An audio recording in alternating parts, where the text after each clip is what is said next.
All right, welcome back to the channel. It's your boy Fanon, and in this video, we're going to be in the 147-pound division with one of my favorite fighters over the last 20 years, and one of my favorite fighters that has just come out. The old guy, Keith Thurman, and the young, super talented Jaron Ennis.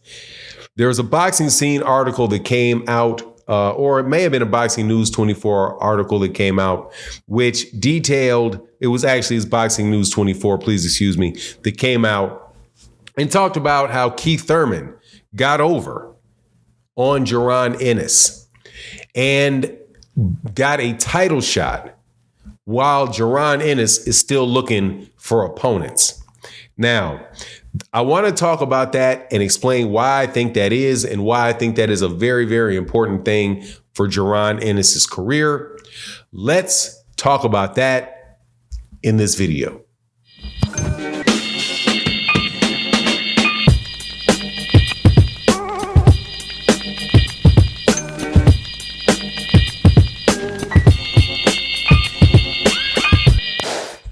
All right, welcome back to the channel. It's your boy Fanon, and in this video, we're going to be in the 147-pound division where Jaron Ennis is sitting in a precarious position, and a position that I think he should probably try to get out of as fast as he can, even though it's a very, very good position.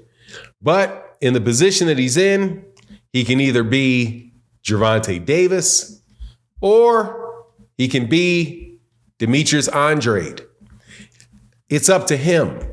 And it is being demonstrated in a situation that has taken place between Keith Thurman and Amanda Stanionis, who will be fighting for the WBA World Championship. Now, before I get into the details of it, let me welcome you back to the channel. If you are new to the channel, please accept my invitation to hit the subscribe button, hit the bell icon so you can be notified of when we release more videos. And if you are a longtime subscriber and supporter of the channel, thank you so much for your continued support. It really makes an absolutely gigantic difference to the channel. Thank you to Barbara D. Thank you to everybody that comes by and chops it up in the live streams we have in the morning. We had a really great panel yesterday morning. We had Ray Davis. Thank you for coming by. Claymore Rain. Thank you very much for coming by. I really did enjoy talking to you. Marcus Priest was there. That was really good. And also Upper Echelon. Make sure you guys go subscribe to Upper Echelon's channel. Upper Echelon was on there chopping it up about a lot of great subjects. So when you guys come by the channel, make sure y'all watch the live streams that we do in the morning. And thank you to everybody that supports in them. But let's get into this, because I'm going to tell you what I'm going to tell you what I told you. Jaron Ennis is in a no man's land right now, but he's in a terrific situation, even though he's in a no man's land. No man's land is that he is not with a network. It apparently moving forward with Showtime. He's not with the PBC.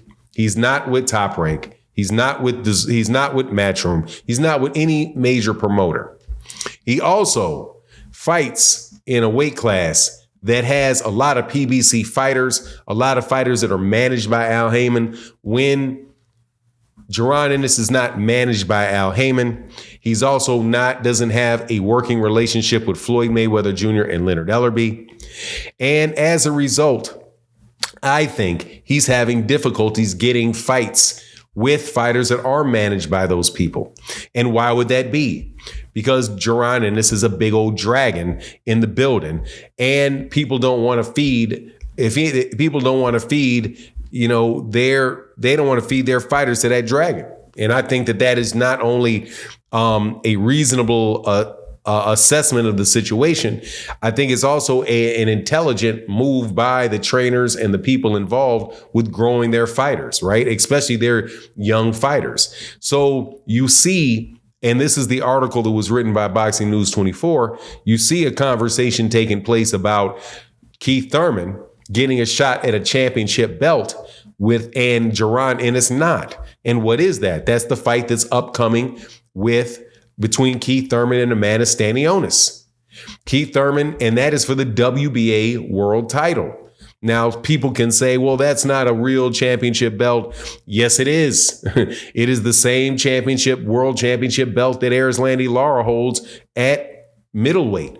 And the WBA is trying to get rid of that super championship that they have there. Now, right now, Terrence Crawford is a WBA super champion at 147 pounds, but he's going to 154 pounds to fight Errol Spence in the rematch, and none of those belts are going to be on the line. And if Keith Thurman wins that fight, which I think Keith Thurman will, Keith Thurman is going to be the WBA world champion. And Terrence Crawford already said he's not going to fight him. He's not going to fight Keith Thurman, and he's going to be mandated to fight him because that is what Stanionis is right now. Mandated to fight him. So Keith Thurman's mandated to fight him. He not only gets that world championship, if Terrence Crawford doesn't fight him, then Terrence Crawford's got to drop the belt. He becomes the world championship. If Jaron Ennis was in the situation to get a fight with Amanda Stanionis for that belt, that would be Jaron Ennis looking for and being in the position to, and I do believe he'd be in the first position to fight Terrence Crawford for undisputed. However, he wasn't able to get that fight, even though they were all three people were available to fight each other. And my understanding is that the person that Stanionis didn't want to fight, even though he said he wanted to fight Jaron Ennis didn't get the fight. So why do I say that this is a time where Jaron Ennis can become Gervonta Davis, or he can become Demetrius Andrade? I think it's going to depend on his business decisions and getting with a group of people that are committed, and not only committed, but able to push him into the big fights to get him the belts so that he can get the belts around him and then force other people to come in there and fight and watch him fight. Similar to what happened with Gervonta Davis, with Floyd Mayweather Jr. and Leonard Ellerbe and Al Heyman. You can say what you want about who their fighters fight and this, that, and the other. Be any kind of hater you want to be on the PBC, but you can't deny that those guys have the ability to get fights made within fighters that work within their own, that fight for their own organization. And then it is going to be more difficult for somebody that's in close proximity yet outside of that organization to get those fights. So when Floyd Mayweather Jr. and Leonard Ellerbe says, "Look, man, we would love to work with them to take him to the next level," I think he's got to make a smart decision. You also have a situation like, take, for example, Demetrius Andrade. Demetrius Andrade decided to go every direction but to the PBC, and you see that he never got any of the big fights that he wanted to get while he was floating around outside there, and he winds up eventually going to the PBC. Now he's got the Benavidez fight, and if there's a chance at all of him getting a Canelo Alvarez fight by beating Benavidez, then boom, that's how he would actually be able to go and get that done. But anyway, that's my take on the matter. Please let me know what you think in the comment section. And with that, I'm out. Peace.